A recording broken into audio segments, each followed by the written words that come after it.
Beneath the familiar surface of our world lies a hidden landscape of profound mystery.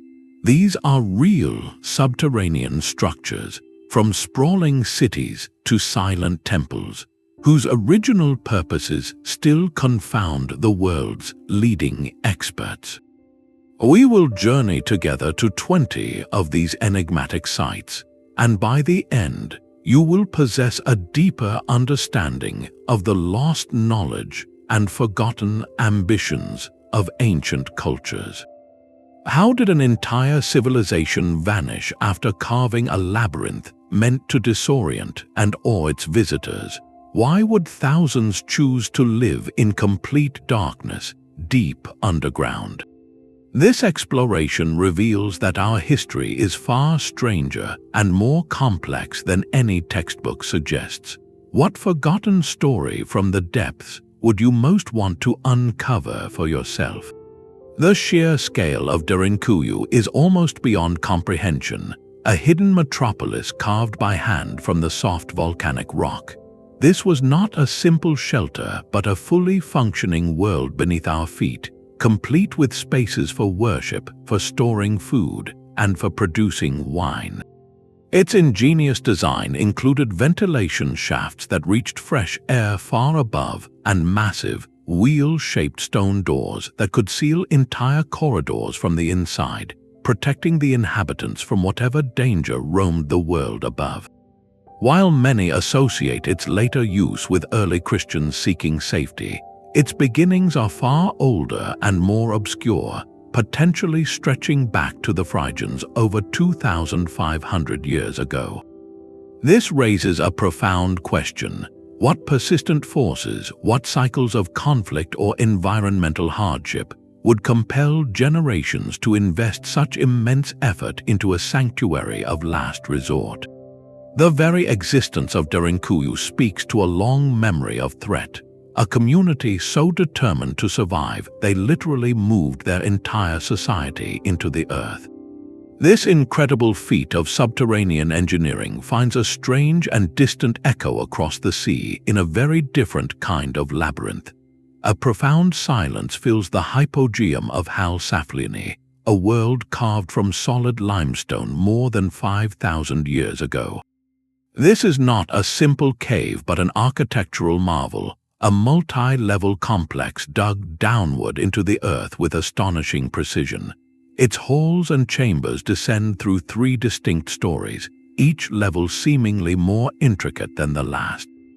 The walls of some rooms are adorned with beautiful spiral patterns and traces of red ochre, a stark contrast to the overwhelming stillness.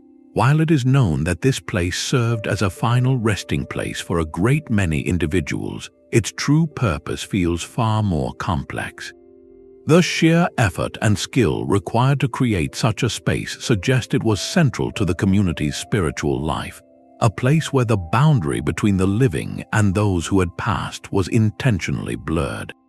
The architecture itself holds a strange secret, one that can only be heard. Certain chambers possess remarkable acoustic properties, designed to carry and transform sound in ways that are both eerie and beautiful. A single voice spoken in one room can resonate throughout an entire hall, creating an otherworldly echo. Researchers suggest this was no accident. This sonic engineering could have been used for chanting, for ritual drumming, or for oracular pronouncements, where a priest's voice, magnified and distorted by the stone, would have seemed like a message from another realm. So we are left with a profound mystery. Was the Hypogeum primarily a sacred tomb, a temple for communicating with the unseen, or a seamless fusion of both? Its silent stones offer no easy answers, only the haunting echo of a lost civilization's beliefs. This theme of a vast, purpose-built labyrinth finds a stunning parallel on the other side of the Mediterranean. Far beneath the charming streets of Orvieto, a different city waits in the shadows. This is a labyrinth of tunnels and chambers, a sprawling complex of over 1,200 subterranean spaces carved over 2.5 millennia. It began with the Etruscans, a civilization that chose this sheer cliff face for its defensibility and who first began to hollow it out, but they were only the beginning. Generation after generation continued to dig, creating a vertical tapestry of history. You can find deep wells that tapped into vital water sources, quarries that provided the very stone to build the city above, and even specialized niches for raising pigeons, a crucial source of food. In one chamber, you might see the soot marks from an ancient kiln used for firing pottery, while in another, the architectural form suggests a space for quiet reflection or ceremony. This incredible multiplicity is the core of the mystery. How do we separate the purely practical from the profoundly spiritual when centuries of human activity are compressed into one underground space? The Etruscans left no written history, so their specific intentions for the earliest chambers are lost to time. Instead of a single purpose, Orvieto presents a puzzle of adaptation, a story of a city constantly reshaping its own foundations to meet the changing needs of survival, economy, and belief. This remarkable fusion of daily life and hidden infrastructure finds a fascinating parallel in another ancient culture's relationship with a vital resource. The desert is a place of stark survival where water means the difference between life and oblivion. On the arid plains of Peru, the ancient Nazca people confronted this reality with an engineering marvel that remains as functional today as it was 2,000 years ago. They did not build towering monuments to the sky, but rather they turned their genius downward, creating the Pukios, a vast network of subterranean aqueducts. These are not simple wells. From the surface, one sees curious spiral openings of fitted stone that descend deep into the earth, like stairways coiling into the darkness. These spirals are not merely decorative, they are clever ventilation shafts that harness the wind to pull fresh air through the underground canals, keeping the water flowing and preventing stagnation. Connected to these openings are miles of meticulously constructed underground channels that tap into distant water tables, guiding the precious liquid across the desert to where it was needed most. This was the lifeblood of the Nazca, a system that transformed a barren landscape into a place capable of supporting agriculture and sustaining a complex culture for centuries. The sheer sophistication of this hydraulic system presents a puzzle that modern researchers are still trying to solve. How did the Nazca, without any known form of advanced technology, so accurately map the underground aquifers? What deep understanding of geology and hydrology did they possess that allowed them to plot these canals for miles with such precision? Some theories suggest they observed the behavior of certain plants or animals that indicated water below, while others propose accumulation of generational knowledge so intimate with the land that it functioned like a natural science. The Pukios stand as a testament to a civilization that did not seek to conquer the desert, but to collaborate with it, to draw life directly from the earth itself.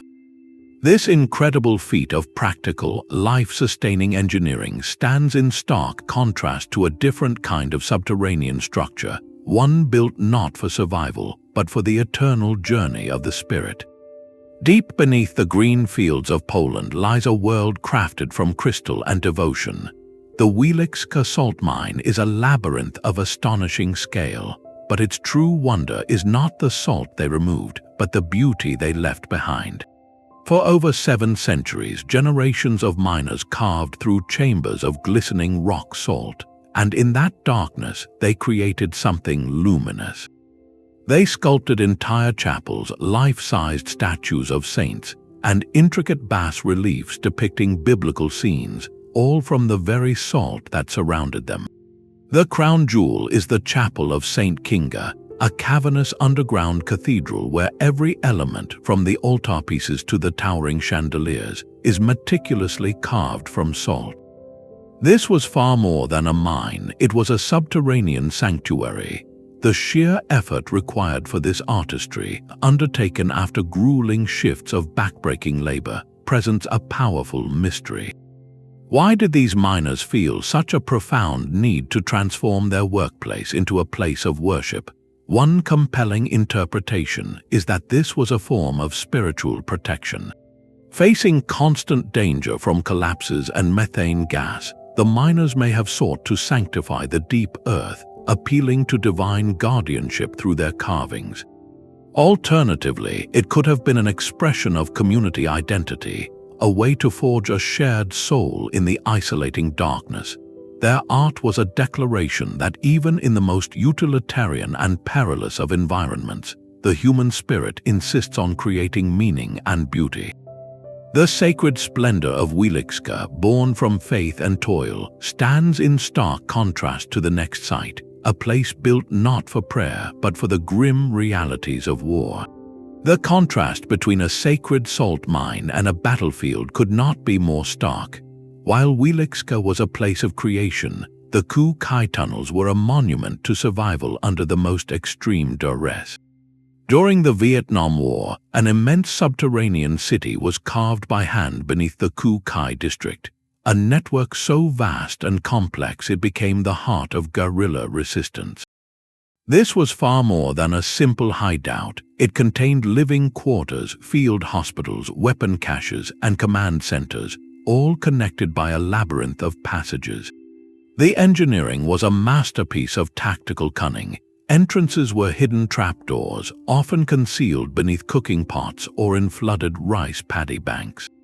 Ventilation shafts were cleverly disguised as termite mounds, and the entire system was protected by a horrifying array of booby traps designed to inflict maximum hardship on any pursuing forces.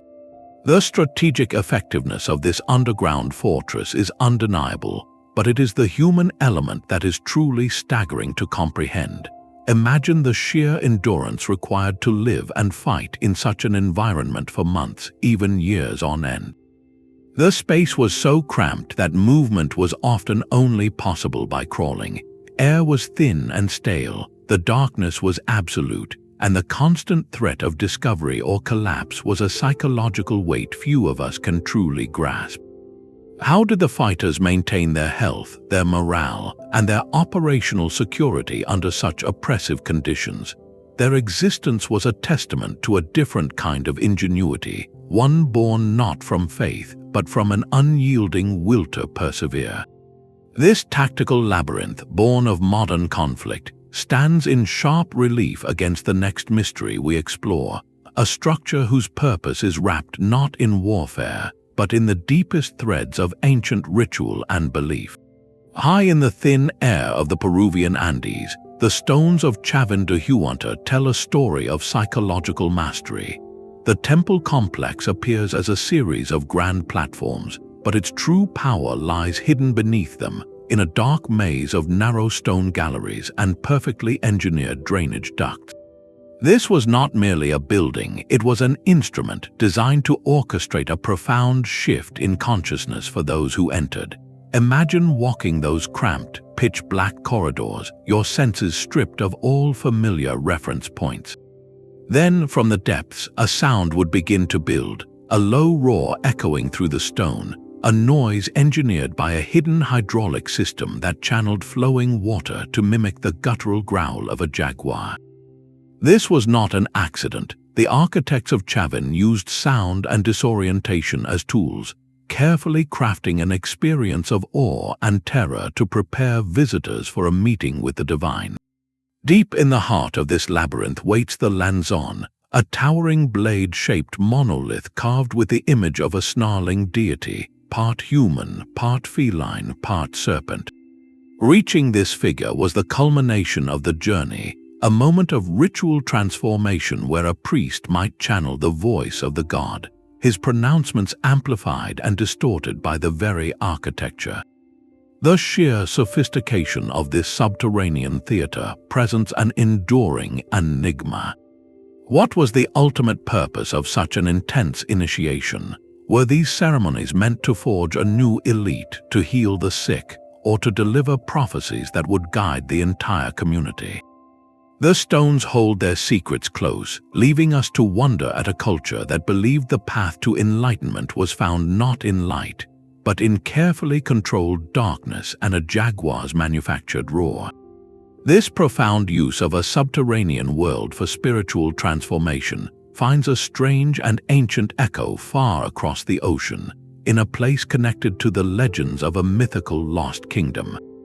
The voice of the oracle at Delphi was once the most powerful sound in the ancient world. Kings and commoners alike made the arduous journey to this mountain sanctuary, seeking divine guidance for everything from founding a colony to waging a war. The prophecies were delivered by the Pythia, a priestess who would enter a sacred trance and speak the words of the god Apollo. For centuries, this was accepted as a matter of faith. Modern scholarship, however, has pieced together a fascinating theory that suggests a tangible, subterranean force may have been at work. Ancient sources describe a sweet-smelling vapor, a pneuma, rising from a chasm in the earth beneath the temple. The Pythia would sit on a tripod over this fissure, inhaling the intoxicating gases as she delivered her often enigmatic verses.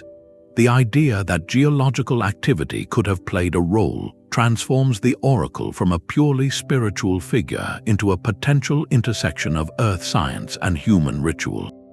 Geological surveys of the site have indeed found two fault lines intersecting directly beneath the ruined temple, a configuration known to sometimes release hydrocarbon gases like ethylene, which can induce feelings of euphoric detachment. Yet, despite this compelling evidence, a definitive archaeological discovery has remained elusive. No clear chamber or fissure has been conclusively identified as the source of the sacred vapors. This leaves us with a profound and unresolved question. Was the Pythia's power a genuine altered state induced by the very breath of the planet, or was it an elaborate and brilliantly sustained performance, a psychological construct that held sway over the classical world for 1,000 years? The search for a physical answer at Delphi highlights the delicate dance between myth and reality, where the absence of proof is as compelling as the proof itself.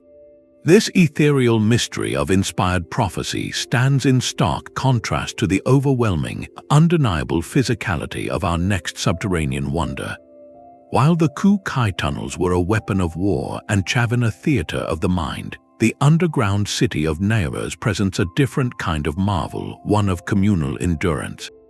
Hidden beneath the quiet fields of Picardy in France is a labyrinth so vast it could conceal an entire population.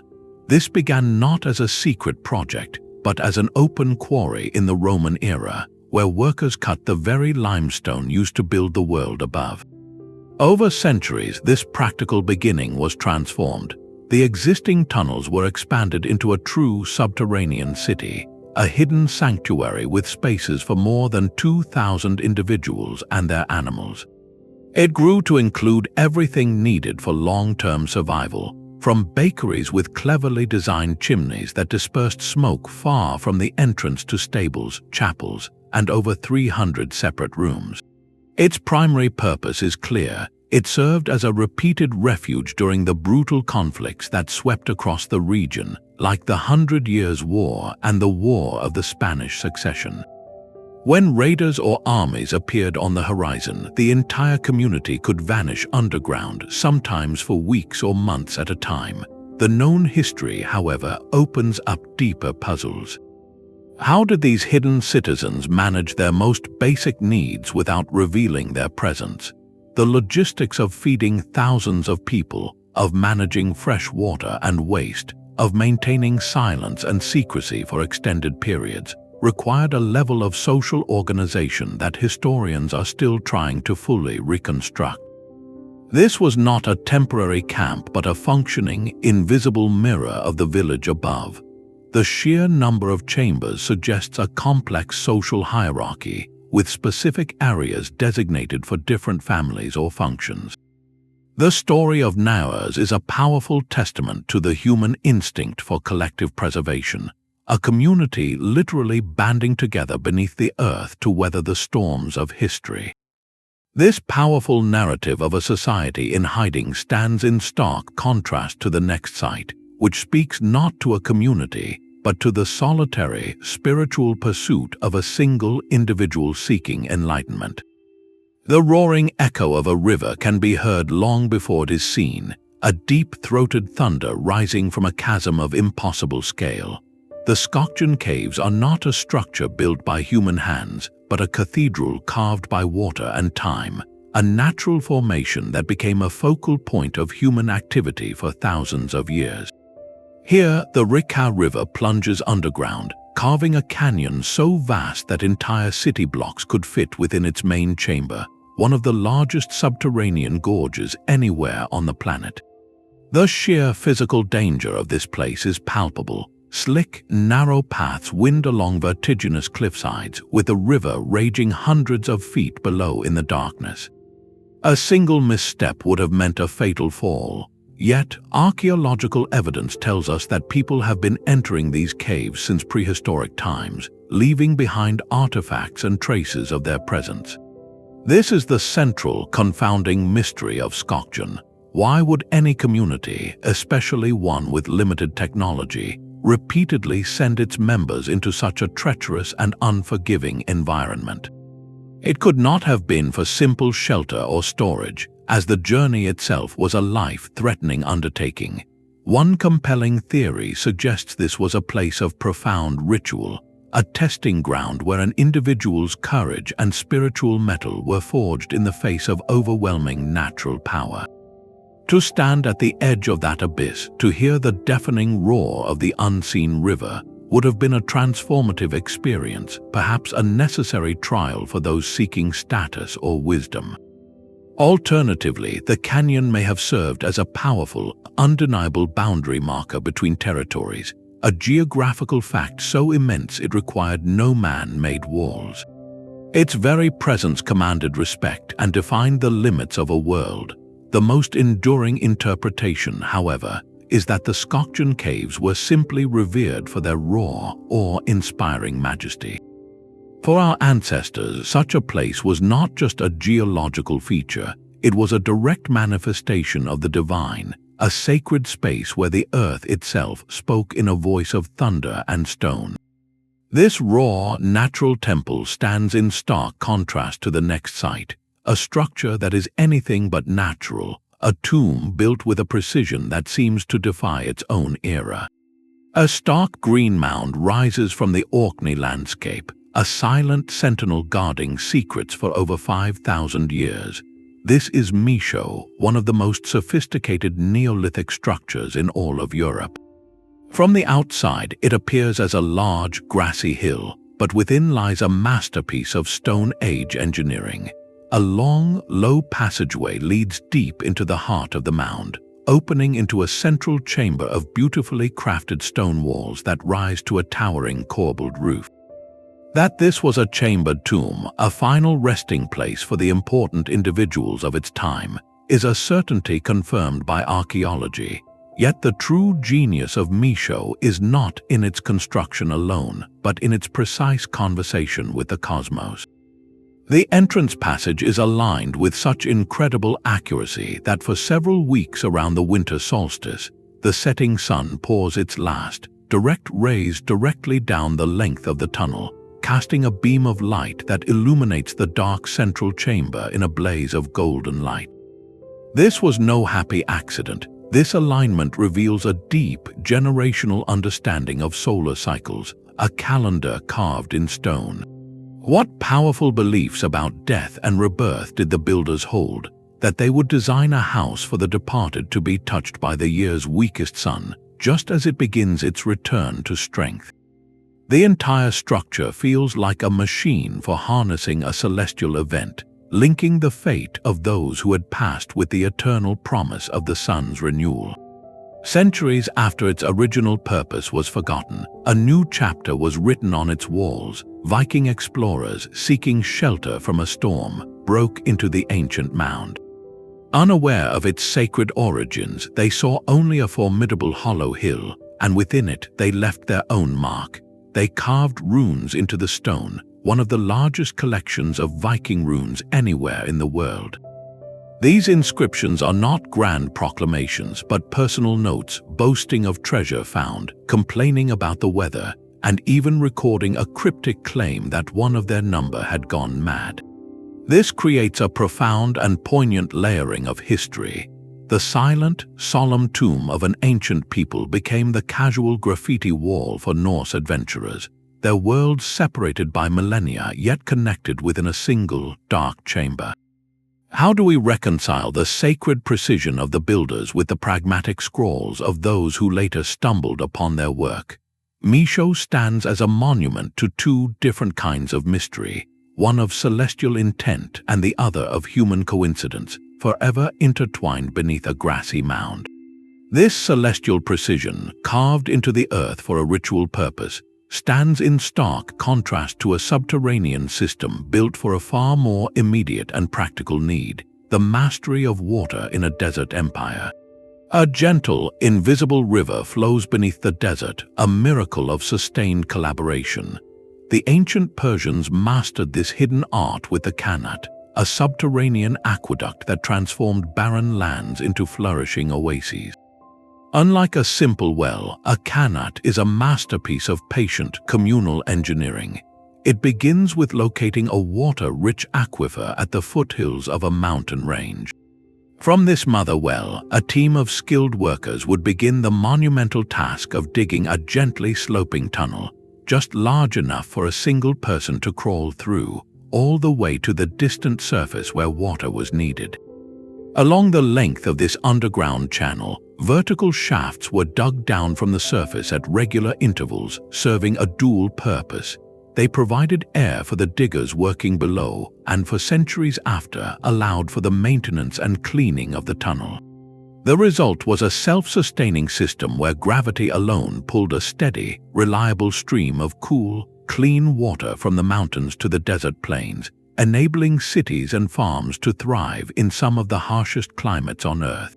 The profound mystery of the Qanat is not what it did, but how it was achieved with such breathtaking accuracy. The central challenge was the gradient. The tunnel's slope had to be perfectly calculated, a drop of perhaps only 1 meter for every 1,000 meters of distance. If the slope was too steep, the water would flow too violently, eroding the tunnel walls and collapsing the entire structure. If the slope was too shallow, the water would simply stagnate and pool, never reaching its destination. How did ancient surveyors, without lasers or advanced levels, map this perfect, gentle descent across dozens of miles of rugged terrain? They likely used simple but brilliantly applied tools, perhaps sighting poles over long distances or water-filled trenches to establish a level horizon. This required a deep, generational understanding of geology and hydrology, a knowledge passed down from master to apprentice for centuries. The construction of a single Qanat was a project that could take generations, a long-term investment in the future that demanded unwavering social cohesion and a shared vision. The very existence of these systems speaks of a society capable of extraordinary public works, where the collective good outweighed the immense individual effort. This stands in stark contrast to a different kind of underground endeavor, one shrouded not in communal purpose, but in secrecy and whispers of forbidden belief. A chance discovery in 1742 revealed a secret hidden for centuries. A workman digging in a small English town unearthed a curious opening, leading down into an entirely artificial, bell-shaped cavern carved from the soft chalk bedrock. This was Royston Cave, a place that has baffled historians ever since. Its walls are a dense tapestry of mysterious carvings, a gallery of medieval figures etched into the stone. You can make out what appears to be Saint Catherine with her wheel, a depiction of the Holy Sepulchre, and a myriad of other religious and symbolic images, including knights on horseback and strange geometric patterns. The very existence of this carefully crafted space raises immediate questions. Why go to such effort to create an elaborate underground chapel, only to deliberately fill it with earth, sealing it away from memory? The act of its burial is as mysterious as its creation. Theories about its original purpose are varied and compelling. Some point to the presence of Crusader imagery and suggest a connection to the Knights Templar, perhaps as a secret meeting place or even a prison after the order was suppressed. Others propose it was a private hermitage for an Augustinian friar, a solitary space for deep contemplation. Yet neither theory is a perfect fit. The style of the carvings is unique, a peculiar fusion of symbols that does not align neatly with any known medieval tradition in England. This singular artistic voice only deepens the enigma. Royston Cave feels intensely personal, the work of a small group or even one individual operating outside the mainstream, creating their own sacred narrative in the quiet darkness. Its story is a stark contrast to the vast communal refuges like Derinkuyu, speaking instead to a solitary, secret faith, carefully carved and then intentionally erased from the world above. What belief was so potent it required a sanctuary, yet so fragile it had to be completely concealed? The darkness of Royston Cave, carved for a solitary faith, gives way to a different kind of shadow, one born of a city's relentless growth. Beneath the elegant arches of Edinburgh's South Bridge, a hidden world festered in plain sight. Constructed in the late 1700s, the vaults were originally a practical solution, a series of storage rooms and workshops built directly into the bridge's stone foundations. For a brief time, this underground level buzzed with the legitimate work of cobblers, smiths, and tavern keepers, a bustling industrial hub supporting the city above. But the stone could not hold back the damp Scottish climate. Water seeped continuously through the walls, and the lack of proper ventilation filled the air with a persistent, choking chill. Within a few decades, the respectable businesses abandoned these miserable conditions, leaving the chambers empty and forgotten by the prosperous city overhead. This abandonment created a vacuum, and the vaults were swiftly claimed by a different segment of society. They transformed into a notorious slum, a warren of desperation where the city's poorest and most marginalized individuals were forced to seek shelter. The same chambers that once held barrels and tools became cramped, windowless living quarters for entire families, where illness spread rapidly in the perpetual damp. This environment also became a haven for illicit activities, a place where crime could flourish away from the eyes of the law. The vaults gained a particularly grim reputation for their association with body snatchers, individuals who would supply medical schools with cadavers by any means necessary. In the profound darkness, the line between basic survival and criminal enterprise was blurred beyond recognition. The central mystery of the Edinburgh vaults is not one of engineering or forgotten ritual, but of lost human stories. What specific tales of hardship and resilience are sealed within those damp stones? Historical records from this underworld are scarce, written from the perspective of the authorities above, leaving the voices of those who actually lived there largely silent. Archaeological excavations have uncovered small, personal items, fragments of pottery, and the remnants of hearths, offering poignant, silent testimony to the lives endured in that oppressive gloom. The vaults stand as a stark reminder that a city's history has many layers, and that progress for some often came at a great cost to others. This grim chapter of subterranean social history presents a powerful contrast to our next destination, a place where an entire community descended into the earth not out of desperation, but for a singular, sacred purpose. The highlands of Ethiopia hold a landscape of faith carved directly from the earth. Here, the 11 rock-hewn churches of Lalibela are not built upward, but excavated downward, a monumental inversion of architectural logic. In the 12th century, King Lalibela commanded that these structures be carved from the living volcanic rock, a process that involved first digging massive, deep trenches to isolate a single block of stone, and then painstakingly hollowing it out from the inside to form doors, windows, and soaring vaulted ceilings. The result is a hidden, sunken city of faith, where each church is a standalone building sitting in its own deep courtyard, connected to its neighbors by a labyrinth of tunnels and narrow passageways. That these are active places of Christian worship is beyond question, but the sheer scale of the endeavor points to a far greater ambition. Why choose such an incredibly difficult method?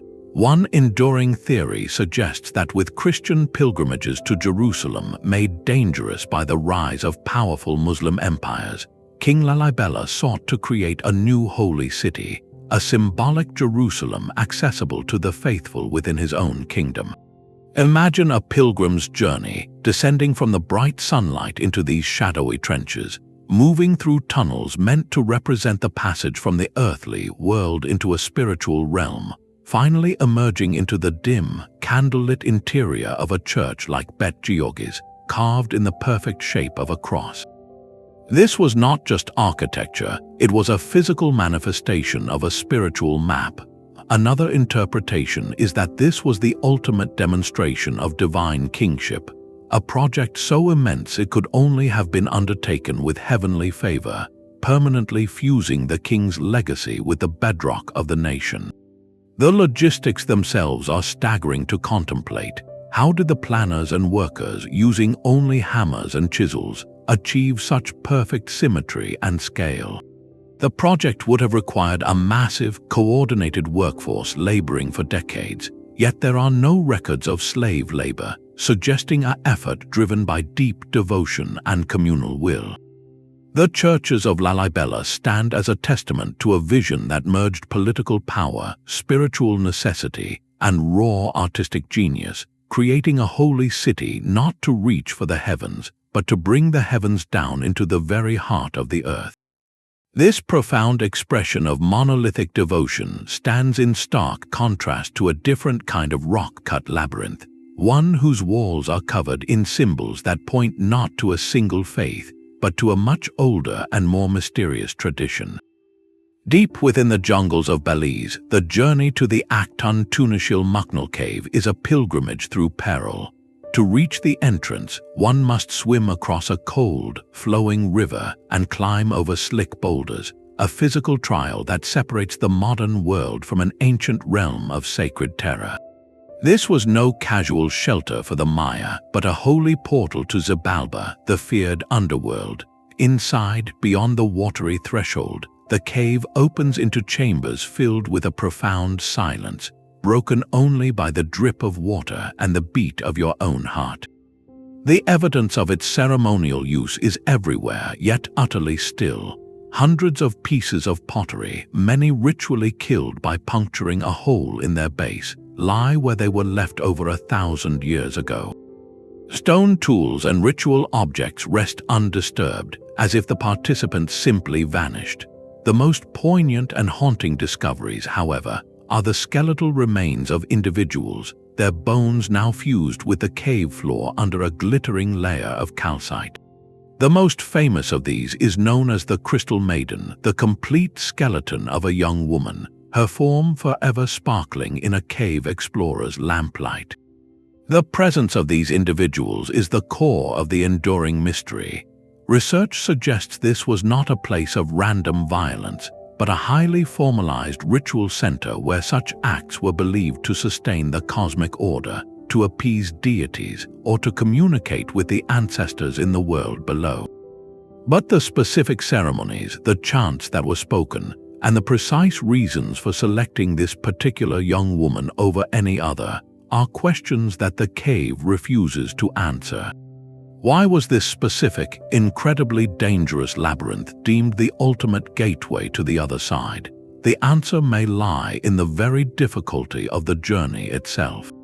For the Maya, the arduous passage through water and darkness may have been a necessary reenactment of the heroic descent into the underworld, making the cave not just a location, but a vital participant in the ritual. The solemn finality of this ceremonial cave presents a stark contrast to the next site, a structure whose stones seem to whisper not of the world below, but of the heavens above. A solitary block of sandstone rests on a barren Orkney hillside, a monument of profound isolation. This is the dwarfy stain, a colossal 30-foot slab that appears as if dropped by some ancient hand, its surface broken only by a small, dark opening. The true marvel lies within, where Neolithic artisans performed a feat of reverse engineering, painstakingly hollowing out the solid rock to create a single chamber containing two stone bed-like platforms. It stands utterly alone, Britain's only known rock-cut tomb, its construction method completely alien to the archipelago's other megalithic sites. While most tombs were assembled from many stones, this one was excavated from one, a choice that demanded immense effort for what seems like a deeply private purpose.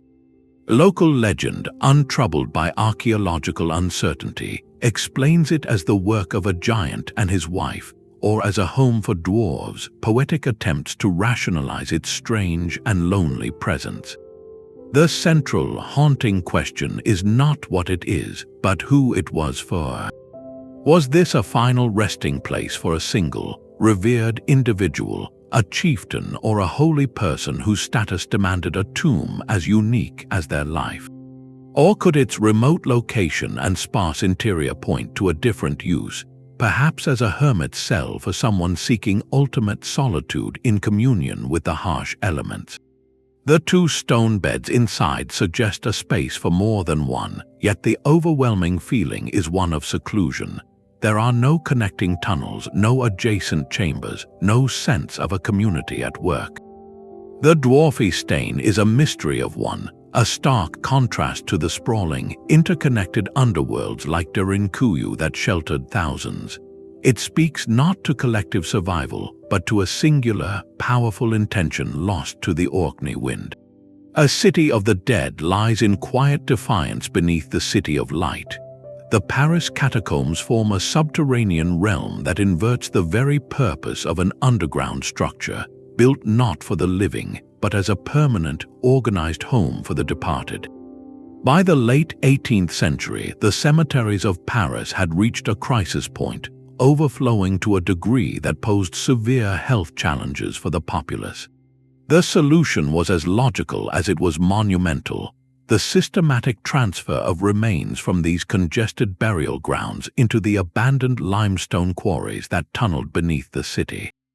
Yet what happened next elevates this public works project into something far more mysterious and contemplative.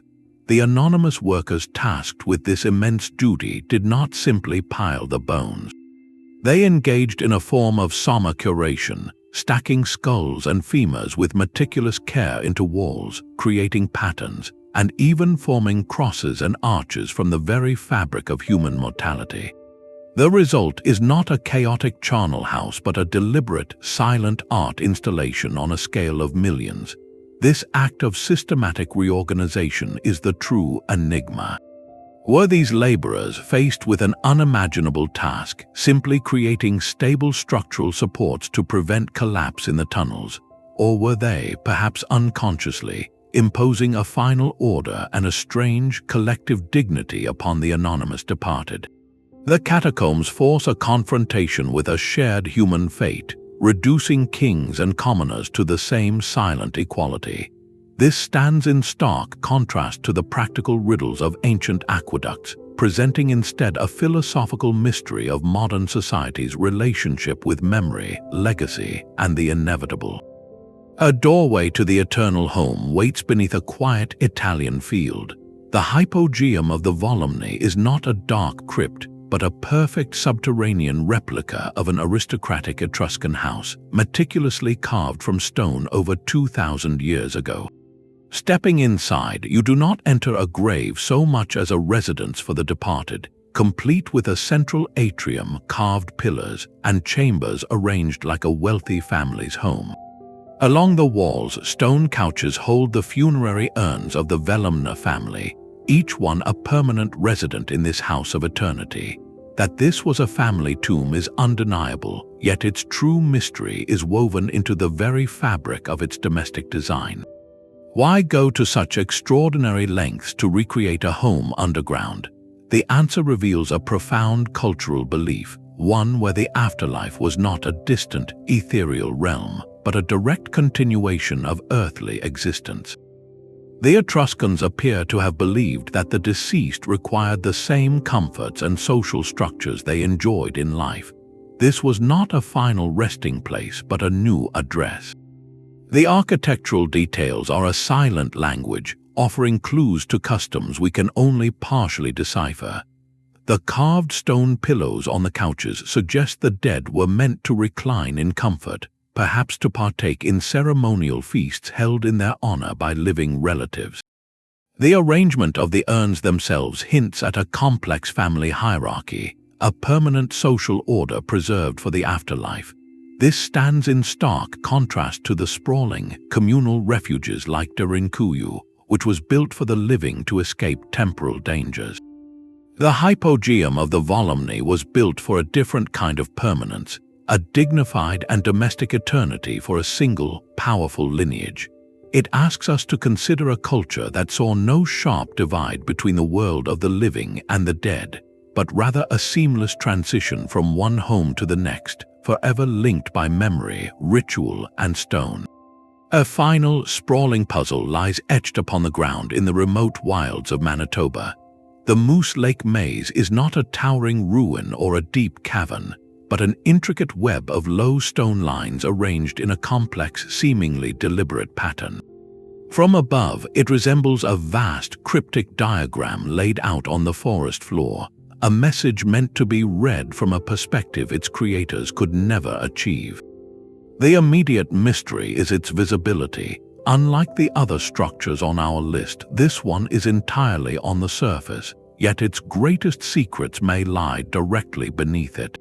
Some researchers propose that this intricate stone layout is not the creation itself, but merely the surface indication of something far older and now completely buried, perhaps a subterranean chamber or a ceremonial site that has since been lost to time and soil.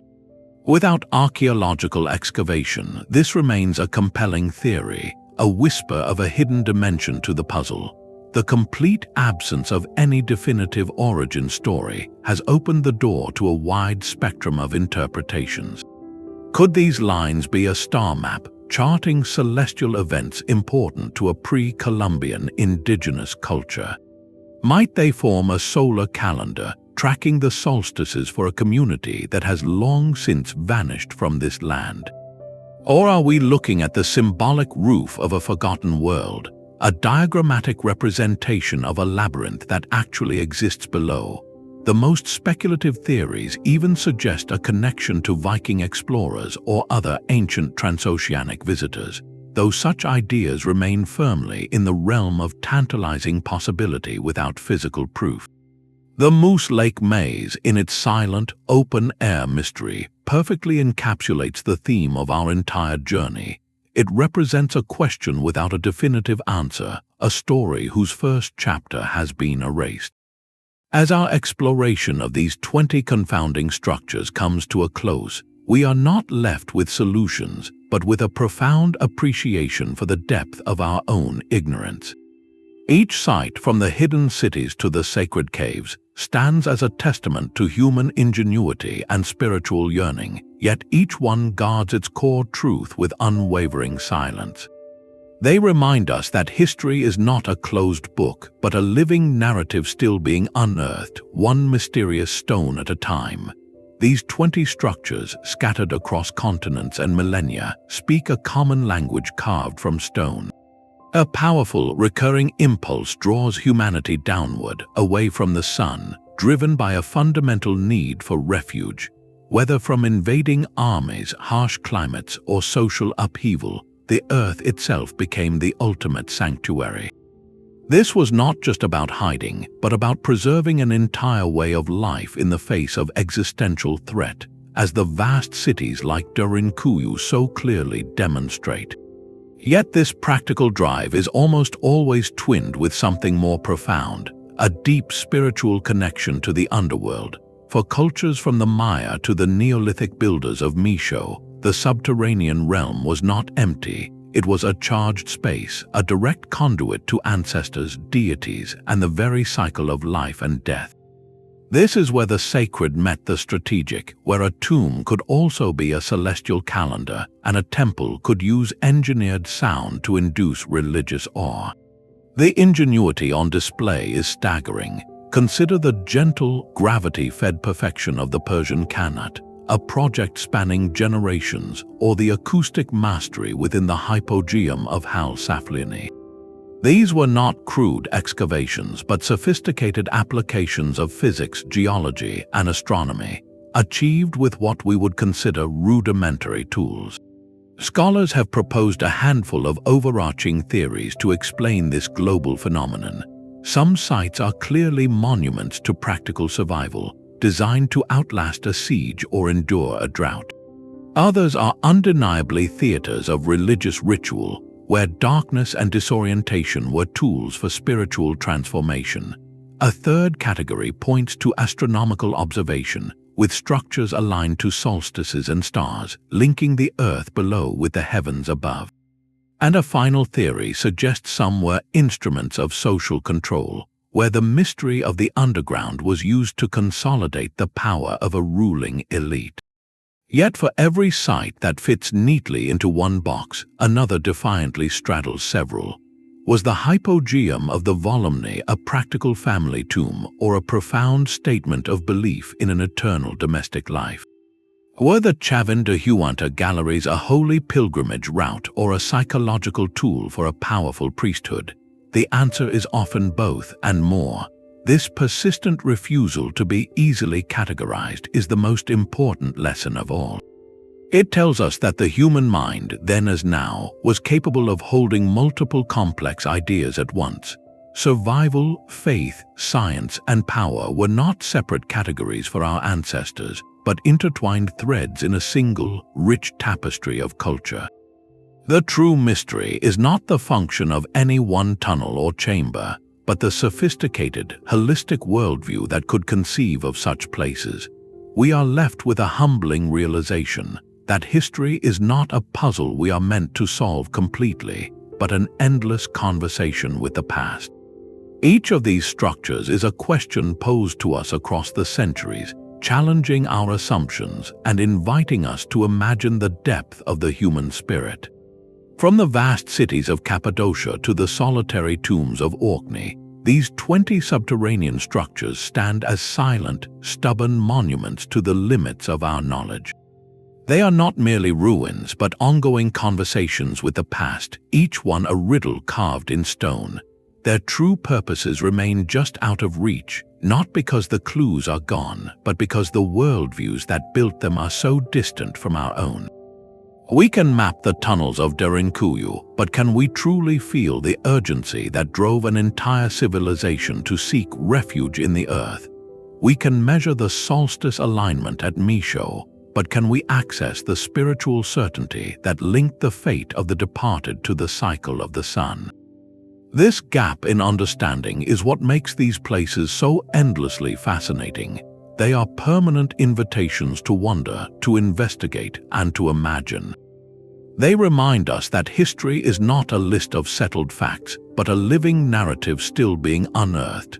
Every one of these sites began as an answer to a profound human need, whether for safety, for connection with the divine, or for the simple, enduring need to leave a mark. Their enduring mystery is a gift, compelling us to look beyond the surface of our world and question the stories we think we know. What other secrets are still buried, waiting for a curious mind to uncover them? If these journeys into the depths have captivated you, consider subscribing for more explorations into the unknown. We would love to hear which of these confounding structures you find most intriguing. So share your own theories and reflections in the comments below.